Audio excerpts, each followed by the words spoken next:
అనుముల రేవంత్ రెడ్డి కాదు, లాగుల తొండల రెడ్డి. ఎందుకంటే వేరే శాతం అయితే లేవు. నువ్వు గట్టిగా అడిగినావు ఏమాయిరాబాయి రైతు బంధు మరి ఫిబ్రవరి 9 తారీఖు వచ్చిందంటే ఈ లాగుల తొండలు ఇచ్చి పెడతా అంట. ఏమాయ మరి తులం బంగారం ఏమాయంటే నీ గుట్లు వీకి గోటీలా ఆడతా. ఏమాయరాయ్యా మరి 2500 ఇస్తాను, ఏం సంగతి అంటే నీ పేగులు తీసుకొని మెడలు వేసుకుంటా.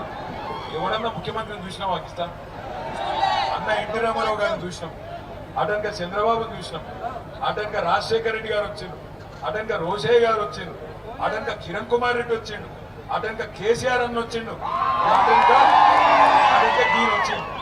ఇక గీన్ వచ్చిండు. ఎట్లున్నది కథ అంటే తొండలరెడ్డి చెప్తాను నీరాని కదా ఇదే మైకు లేక గీటాక గుర్తుకొచ్చిన పండి వాళ్ళ నువ్వు వాడికి ఆగు.